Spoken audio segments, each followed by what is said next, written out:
Hi guys, welcome back to my YouTube channel. I hope आप लोग ठीक ठाक होंगे। आज की वीडियो में हम थोड़ा सा जो है ना स्कॉलरशिप, उसके डॉक्यूमेंट्स और जो इस साल की जो अपडेट्स हैं उसको थोड़ा सा डिस्कस करेंगे। सबसे पहली चीज़ ये कि स्कॉलरशिप के लिए आपको कौन कौन से डॉक्यूमेंट्स चाहिए होते हैं। स्कॉलरशिप के लिए 3 बेसिक डॉक्यूमेंट्स होते हैं। एक आपका होता है एफआरसी, और दूसरा फिर आपका होता है इनकम सर्टिफिकेट, और तीसरा होता है प्रॉपर्टी सर्टिफिकेट। यहाँ पर मैं बहुत बेसिक बात आपको बताता चलूँ कि वो ये है कि इनकम सर्टिफिकेट और प्रॉपर्टी सर्टिफिकेट दो अलग अलग चीज़ें हैं, और ये दोनों अलग जगह से बनती हैं। हाँ, लेकिन ये एक शर्त पर कि एक ही डॉक्यूमेंट बन सकता है कि इसमें अगर आपके इनकम डॉक्यूमेंट में, मतलब इनकम सर्टिफिकेट में, अगर ये चीज़ मेंशन कर दी है कि आपकी कोई मूवेबल इमूवेबल प्रॉपर्टी नहीं है या आपकी कोई प्रॉपर्टी एसेट्स नहीं है, अगर इनकम डॉक्यूमेंट में आपको ये इन्होंने मेंशन कर दिया तो आपको प्रॉपर्टी सर्टिफिकेट अलग से बनाने की ज़रूरत नहीं है। तो अब यहाँ से आप भले 2 डॉक्यूमेंट काउंट करें या भले 3 डॉक्यूमेंट काउंट करें कि ये आपके डॉक्यूमेंट्स बनते कहाँ से हैं। देखें, जो आपका एफआरसी होता है ना, फैमिली रजिस्ट्रेशन सर्टिफिकेट, ये आपका बनता है नादरा से। ये आपका एक दिन में बन जाता है, बल्कि उससे पहले भी बन जाता है। ऑनलाइन आप अप्लाई करते हो, बन के मिल जाता है, बहुत ईजी है। और उसके बाद जो फिर है आपका इनकम डॉक्यूमेंट, इनकम सर्टिफिकेट जो है वो आपके स्पॉन्सर का बनता है। अगर आप सेल्फ स्पॉन्सर हो तो आपका अपना बनेगा, लेकिन बेहतरी यही है कि कोई और आपका स्पॉन्सर हो आपके घर में से। तो आपके फ़ादर का लेट से बनता है, आपका स्पॉन्सर आपके फ़ादर हैं तो आपके फ़ादर का बनेगा। अब वो बनता कैसा है कि देखो, आपके सर्टिफिकेट के लिए ना, इस सर्टिफिकेट के लिए आपके फ़ादर का टैक्स पेयर होना लाजमी है। अगर आपके फ़ादर टैक्स पेयर हैं, एफबीआर में रजिस्टर्ड हैं, तो सिंपली आप एफबीआर जाते हैं पिछले 2 साल के टैक्स रिटर्न्स लेकर कि भाई ये जो है इस तरह का इनकम डॉक्यूमेंट बना दें। इस तरह से क्या मतलब है?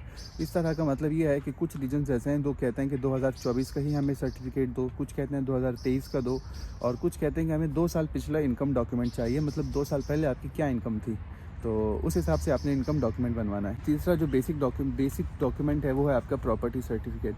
अब मुझे प्रॉपर्टी सर्टिफिकेट का इतना अच्छे से आइडिया नहीं है, लेकिन ये आपका जो है वो मुख्तियार कार ऑफिस कहते हैं वहाँ से बन जाता है, या तहसीलदार ऑफिस कहते हैं वहाँ से बन जाता है, या एसीडीसी ऑफिस से भी बन जाता है। क्योंकि मेरा केस थोड़ा सा डिफरेंट है, तो इसलिए मुझे प्रॉपर्टी सर्टिफिकेट का नहीं पता। जब आपके ये तीनों डॉक्यूमेंट्स बन जाते हैं, रेडी हो जाते हैं, तो फिर आप इन डॉक्यूमेंट को मोफा से अटैच कराते हो। अभी इस साल की जो अपडेट ये है कि मेरे खुद के डॉक्यूमेंट्स अभी 2 दिन पहले मोफा में फंसे थे। अब उसकी वजह ये है कि जब आप मोफा डॉक्यूमेंट बनवाने जाते हो तो वो आपसे कहते हैं कि भाई इसकी हमें जो है ना, इसका हमें प्रूफ ला के दो कि एफबीआर से ही बना है, जेन्युइन है, फेक नहीं बना। तो उसके लिए करना ये पड़ता है कि आप जहाँ से आपका डॉक्यूमेंट बना है एफबीआर से, आप उनसे रिक्वेस्ट करते हो। जब डॉक्यूमेंट बनाते हो तभी आप उनको रिक्वेस्ट करते हो कि भाई मोफा को जो है, आप मोफा की जो ईमेल होती है उस पर आप हमारा डॉक्यूमेंट अटैच करके या बिना अटैच किए डिटेल्स के साथ मेंशन कर दो कि ये सर्टिफिकेट हमने बनाया। तो ये इस साल की अपडेट है, ये 2 दिन पहले की है। मैं खुद उस फेज़ से गुजरा हूँ, तभी आपको बता रहा हूँ। तो जब वो ईमेल करते हैं और आप अपना डॉक्यूमेंट लेके मोफा जाते हो वेरिफिकेशन के लिए, अटेस्टेशन के लिए, तो मोफा वाले चेक करते हैं कि कोई ईमेल आई है। अगर ईमेल आई है तो वो एक्सेप्ट कर लेते हैं। इसके बाद ये होता है कि पाकिस्तान से जो आपके डॉक्यूमेंट्स बनने थे उसका प्रोसेस हो गया कंप्लीट। जैसे ही आपके डॉक्यूमेंट मोफा हो जाते हैं, इसके बाद हर रीजन की अलग अलग रिक्वायरमेंट है। कुछ रीजन्स आपसे ये कहते हैं कि आप यहीं पर आओगे तब आप ईज़ी बनवा लेना। कुछ रीजन्स आपसे ये कहते हैं कि डेडलाइन से पहले पहले हमें आपका ट्रांसलेटेड और लीगलाइज्ड डॉक्यूमेंट हमें चाहिए। तो ये सब आप खुद सॉर्ट आउट करो, क्या करना है क्या नहीं करना है। तो अगला प्रोसेस जो होता है, अगर ट्रांसलेशन और लीगलाइजेशन है, तो सिंपली आपने ये करना है कि अपने डॉक्यूमेंट जो है खुद आएँ या किसी के साथ भिजवाएं।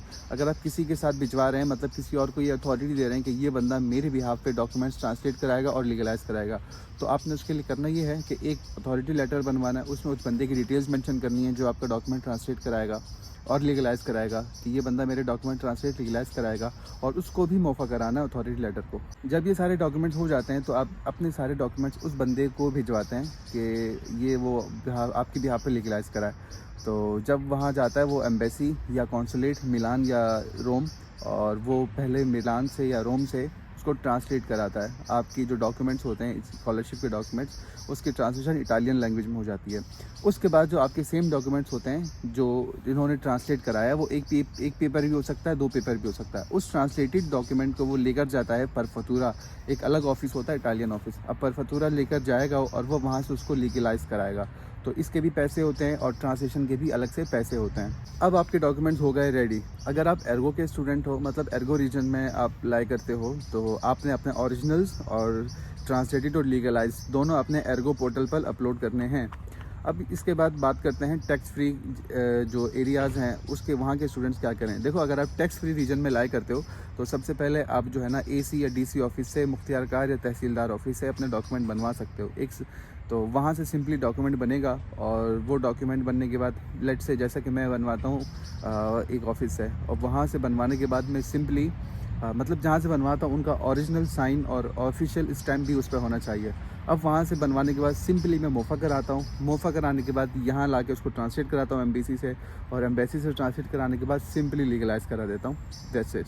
इसके बाद आपने डॉक्यूमेंट्स करने जहाँ जहाँ आपको चाहिए, कहीं भेजना है तो भेजना है आपने, कहीं अपलोड करना है तो अपलोड कर दो। उसके बाद अपनी एप्लीकेशन जो है उसको फाइनलाइज़ करो। आई होप वीडियो आपको पसंद आई होगी। फिर मिलते हैं नेक्स्ट वीडियो में, तब तक के लिए इजाज़त, वस्सलाम।